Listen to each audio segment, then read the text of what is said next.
नमस्कार, मैं सतीश सिंह। आप लोगों का बहुत बहुत स्वागत है। आज का वीडियो 2022 में जो आपका फिजिक्स का पेपर पूछा जा चुका है उसी का एक सेट जीए है। यानी कि अग्रवाल की अगर आप आंसर पेपर हल कर रहे हैं तो उसका जो पहला सेट है उसका नाम जीए है। तो इसमें एक प्रश्न नंबर 6 पूछा गया है। प्रश्न नंबर 6 में एक प्रिज्म का सवाल है। यह सवाल बहुत बार परीक्षा में आ चुका है, वेरी मोस्ट इंपॉर्टेंट है। या तो फिर प्रिज्म का जो डेरिवेशन है वो आता है या तो फिर ये क्वेश्चन आता है, दोनों में से एक चीज जरूर आती है। तो आप इस वीडियो में यही समझेंगे कि इस सवाल को हम कैसे हल करेंगे। सवाल इसमें दिया गया है कि किसी प्रिज्म का अपवर्तनांक या किसी प्रिज्म का अपवर्तक कोण कैपिटल ए है। देखिए, प्रिज्म का जो अपवर्तक कोण होता है यहां पे आपको ये कंफ्यूज करता है। बहुत सारे बच्चे ऐसे होते हैं कि जब भी बात प्रिज्म की होती है तो वो इसको प्रिज्म कोण कहते रहते हैं। तो प्रिज्म कोण कहने से क्या होता है कि हम ये चीज भूल जाते हैं कि जो प्रिज्म कोण होता है इसका एक नाम अपवर्तक कोण भी होता है। तो चाहे आप प्रिज्म कोण कह लीजिए या फिर इसको अपवर्तक कोण कह लीजिए। तो वही इसमें देखिए दिया गया है, कह रहा कि किसी प्रिज्म का अपवर्तक कोण कैपिटल है, यानी कि प्रिज्म कोण को अपवर्तक कोण कहते हैं। और अपवर्तनांक काट a/2 है। अपवर्तनांक क्या होता है? प्रिज्म जिस माध्यम का बना होता है उसके अपवर्तनांक को हम लोग यहाँ पे n से लिखते हैं। तो n इक्वल टू इसमें लिखा है काट a/2। ये प्रिज्म का अपवर्तनांक है, इसको हम n से नोट कर लेंगे। अपवर्तनांक को हम लोग क्या बोलते हैं? Refractive index.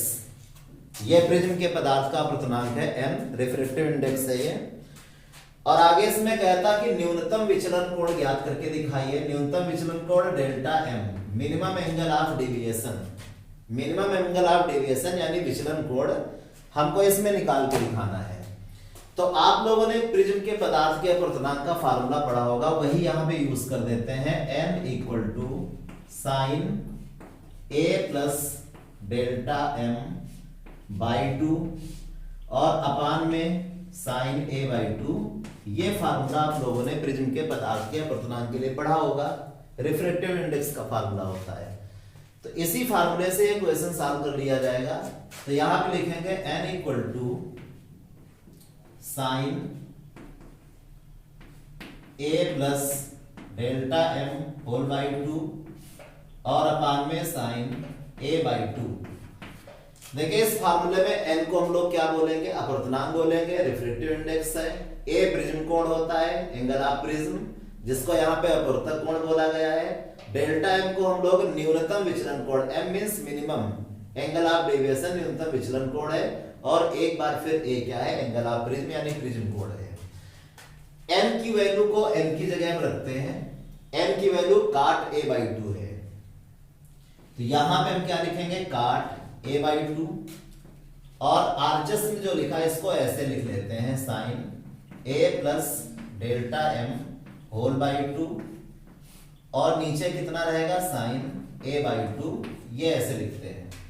देखिए, जब भी साइन और काट, साइन के साथ में काट आ जाए या साइन के साथ में टेन आ जाए, तो हम लोगों को देखिए ये सिखाया जाता है कि सबको साइन कास में कन्वर्ट कर लो।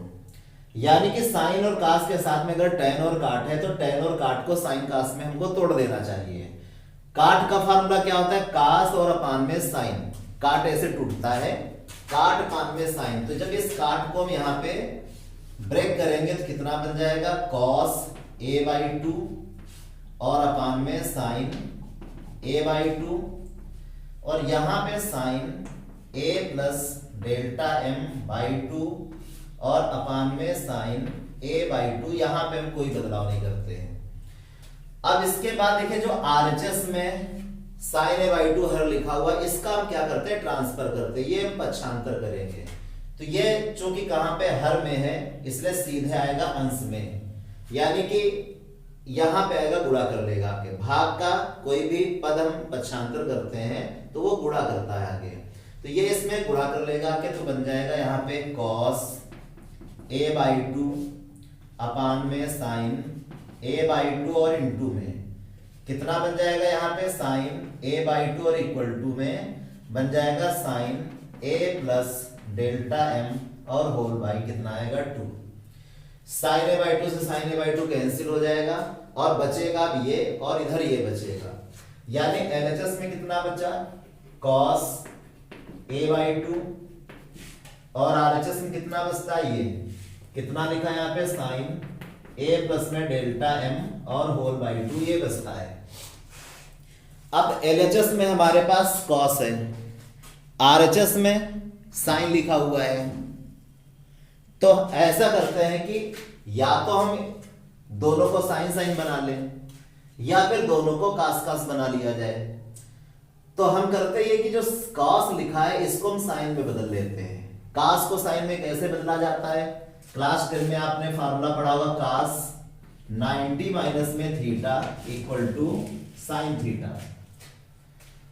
तो यहां से हमें यह पता चलता है अगर आप साइन को कास बनाना चाहते हैं तो साइन का जो कोण होता है, साइन का जो एंगल होता है उसे 90 में क्या करें घटा दीजिए, सब्ट्रैक्ट कर दीजिए, तो साइन क्या बन जाएगा कास में बदल जाएगा।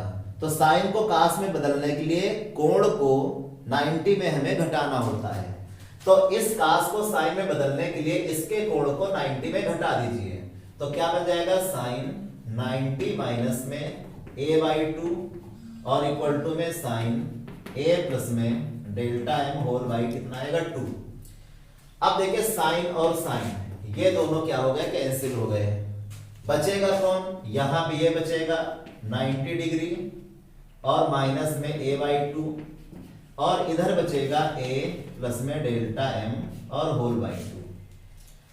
अब ऐसा करते हैं कि इस 2 का हम पक्षांतर करेंगे, 2 आएगा इसमें भी गुणा करेगा, 2 आएगा इसमें भी गुणा कर लेगा।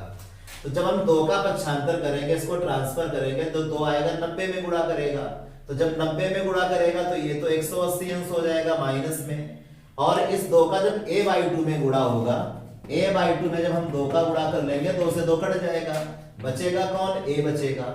इधर क्या बचता है a प्लस में डेल्टा m।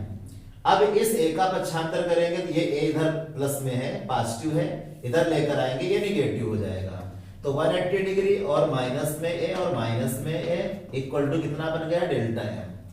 अब माइनस है ये 2a बनेगा, तो इस तरीके से डेल्टा m की जो वैल्यू है वो 180 डिग्री और माइनस में माइनस 2a ये आ जाएगा। तो ये हमें एक आंसर मिल गया।